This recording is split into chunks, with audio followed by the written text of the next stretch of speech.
Chapter 44, in which are continued the unheard-of adventures of the inn. So loud, in fact, were the shouts of Don Quixote, that the landlord, opening the gate of the inn in all haste, came out in dismay, and ran to see who was uttering such cries, and those who were outside joined him. Maritornes, who had been by this time roused up by the same outcry, suspecting what it was, ran to the loft, and, without anyone seeing her, untied the halter by which Don Quixote was suspended, and down he came to the ground in the sight of the landlord and the travellers, who, approaching, asked him what was the matter with him that he shouted so. He, without replying a word, took the rope off his wrist, and rising to his feet, leaped upon Rocinante, braced his buckler on his arm, put his lance in rest, and making a considerable circuit of the plain, came back at a half-gallop, exclaiming, "Whoever shall say that I have been enchanted with just cause, provided my lady, the Princess Micomicona, grants me permission to do so, I give him the lie, challenge him and defy him to single combat." The newly arrived travellers were amazed at the words of Don Quixote, but the landlord removed their surprise by telling them who he was, and not to mind him, as he was out of his senses. They then asked the landlord if by any chance a youth of about 15 years of age had come to that inn, one dressed like a muleteer, and of such and such an appearance, describing that of Doña Clara's lover. The landlord replied that there were so many people in the inn he had not noticed the person they were inquiring for, but one of them, observing the coach in which the judge had come, said, "He is here, no doubt, for this is the coach he is following. Let one of us stay at the gate, and the rest go in to look for him, or indeed it would be as well if one of us went round the inn, lest he should escape over the wall of the yard." "So be it," said another, and while two of them went in, one remained at the gate, and the other made the circuit of the inn. Observing all which, the landlord was unable to conjecture for what reason they were taking all these precautions, though he understood they were looking for the youth whose description they had given him.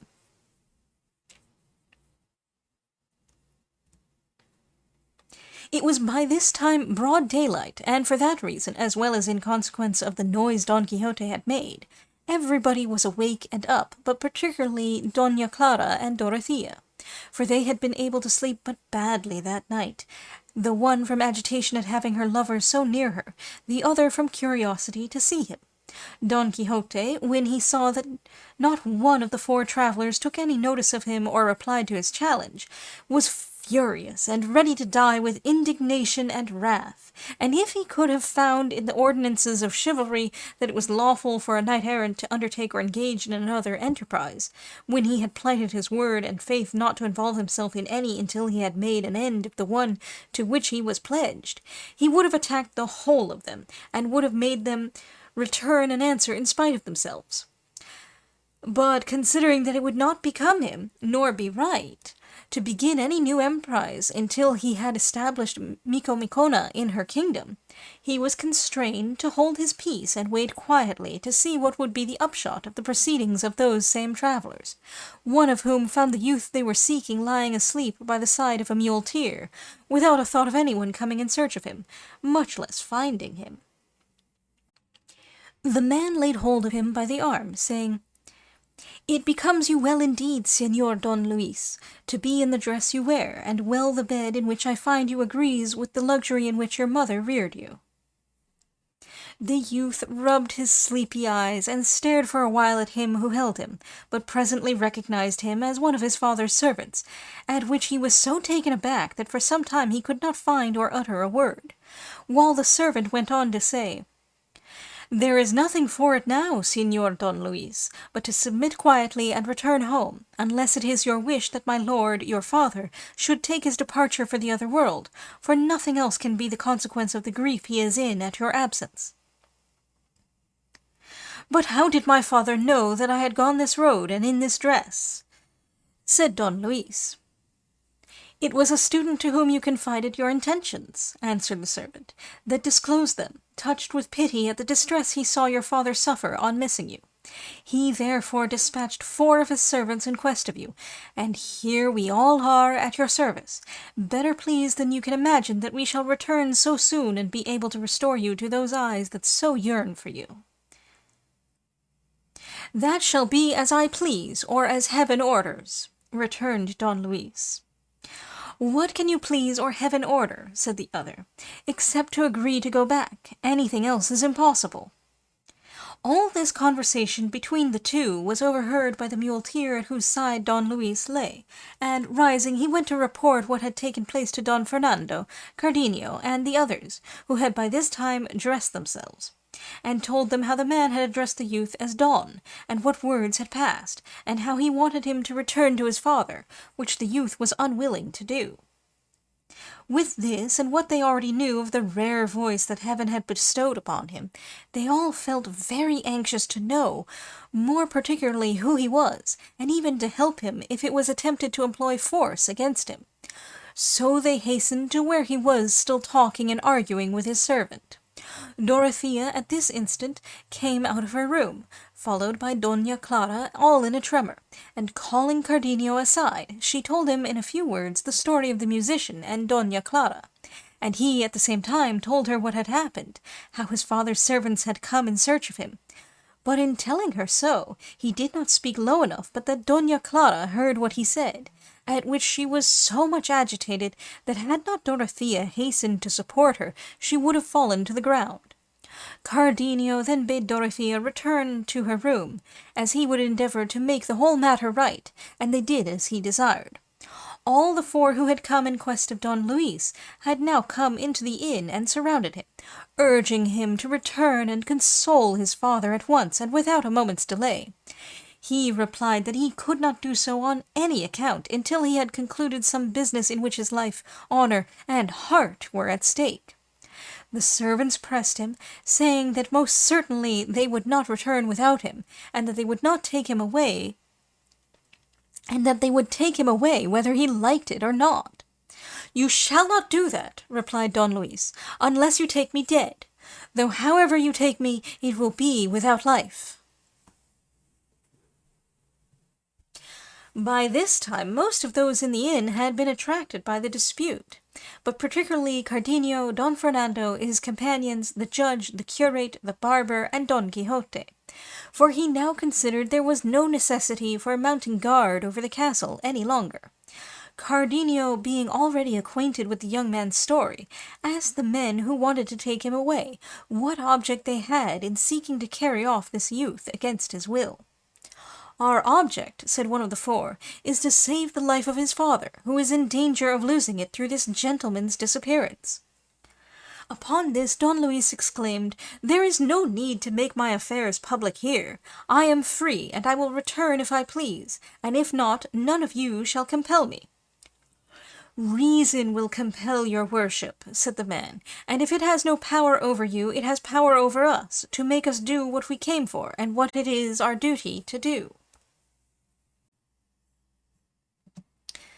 "Let us hear what the whole affair is about," said the judge at this, but the man, who knew him as a neighbour of theirs, replied, "Do you not know this gentleman, Señor Judge? He is the son of your neighbour, who has run away from his father's house, in a dress so unbecoming his rank, as your worship may perceive." The judge on this looked at him more carefully and recognized him, and embracing him said, "What folly is this, Señor Don Luis? Or what can have been the cause that could have induced you to come here in this way, and in this dress, which so ill becomes your condition?" Tears came into the eyes of the young man, and he was unable to utter a word in reply to the judge, who told the four servants not to be uneasy, for all would be satisfactorily settled. And then taking Don Luis by the hand, he drew him aside and asked the reason of his having come there. But while he was questioning him, they heard a loud outcry at the gate of the inn, the cause of which was that two of the guests who had passed the night there, seeing everybody busy about finding out what it was the four men wanted, had conceived the idea of going off without paying what they owed. But the landlord, who minded his own affairs more than other people's, caught them going out of the gate and demanded his reckoning, abusing them for their dishonesty with such language that he drove them to reply with their fists, and so they began to lay on him in such a style that the poor man was forced to cry out, and call for help. The landlady and her daughter could see no one more free to give aid than Don Quixote, and to him the daughter said, "Sir Knight, by the virtue God has given you, help my poor father, for two wicked men are beating him to a mummy." To which Don Quixote very deliberately and phlegmatically replied, "Fair damsel, at the present moment your request is inopportune, for I am debarred from involving myself in any adventure until I have brought to a happy conclusion one to which my word has pledged me. But that which I can do for you is what I will now mention. Run and tell your father to stand his ground as well as he can in this battle, and on no account to allow himself to be vanquished, while I go and request permission of the Princess Micomicona to enable me to succor him in his distress, and if she grants it, rest assured I will relieve him from it." "Sinner that I am!" exclaimed Meritornes, who stood by. "Before you have got your permission, my master will be in the other world." "Give me leave, Señora, to obtain the permission I speak of," returned Don Quixote, "and if I get it, it will matter very little if he is in the other world, for I will rescue him thence in spite of all the same world can do, or at any rate I will give you such a revenge over those who shall have sent him there that you will be more than moderately satisfied." And without saying anything more, he went and knelt before Dorothea, requesting her highness in knightly and errant phrase to be pleased to grant him permission to aid and succor the castellan of that castle, who now stood in grievous jeopardy. The princess granted it graciously, and he at once, bracing his buckler on his arm and drawing his sword, hastened to the inn-gate, where the two guests were still handling the landlord roughly. But as soon as he reached the spot, he stopped short and stood still, though Meritornes and the landlady asked him why he hesitated to help their master and husband. "I hesitate," said Don Quixote, "because it is not lawful for me to draw sword against persons of squirely condition, but call my squire Sancho to me, for this defence and vengeance are his affair and business." Thus matters stood at the inn-gate, where there was a very lively exchange of fisticuffs and punches, to the sore damage of the landlord and to the wrath of Meritornes, the landlady, and her daughter, who were furious when they saw the pusillanimity of Don Quixote, and the hard treatment their master, husband, and father was undergoing. But let us leave him there, for he will surely find someone to help him, and if not, let him suffer and hold his tongue who attempts more than his strength allows him to do. And let us go back 50 paces to see what Don Luis said in reply to the judge, whom we left questioning him privately as to his reasons for coming on foot and so meanly dressed. To which the youth, pressing his hand in a way that showed his heart was troubled by some great sorrow, and shedding a flood of tears, made answer, "Señor, I have no more to tell you than that from the moment when, through heaven's will and our being near neighbours, I first saw Doña Clara, your daughter and my lady, from that instant I made her the mistress of my will, and if yours, my true lord and father, offers no impediment, this very day she shall become my wife. For her I left my father's house, and for her I assumed this disguise, to follow her whithersoever she may go, as the arrow seeks its mark or the sailor the pole star. She knows nothing more of my passion than what she may have learned from having sometimes seen from a distance that my eyes were filled with tears. You know already, Señor, the wealth and noble birth of my parents, and that I am their sole heir. If this be a sufficient inducement for you to venture to make me completely happy, accept me at once as your son, for if my father, influenced by other objects of his own, should disapprove of this happiness I have sought for myself, time has more power to alter and change things than human will." With this the love-smitten youth was silent, while the judge, after hearing him, was astonished, perplexed, and surprised, as well at the manner and intelligence with which Don Luis had confessed the secret of his heart, as at the position in which he found himself, not knowing what course to take in a matter so sudden and unexpected. All the answer therefore he gave him was to bid him to make his mind easy for the present, and arrange with his servants not to take him back that day, so that there might be time to consider what was best for all parties. Don Luis kissed his hands by force, nay, bathed them with his tears, in a way that would have touched a heart of marble, not to say that of the judge, who, as a shrewd man, had already perceived how advantageous the marriage would be to his daughter, though, were it possible, he would have preferred that it should be brought about with the consent of the father of Don Luis, who he knew looked for a title for his son. The guests had by this time made peace with the landlord, for, by persuasion and Don Quixote's fair words more than by threats, they had paid him what he demanded, and the servants of Don Luis were waiting for the end of the conversation with the judge, and their master's decision, when the devil, who never sleeps, contrived that the barber, from whom Don Quixote had taken Mambrino's helmet, and Sancho Panza the trappings of his ass in exchange for those of his own, should at this instant enter the inn. Which said barber, as he led his ass to the stable, observed Sancho Panza engaged in repairing something or other belonging to the pack-saddle,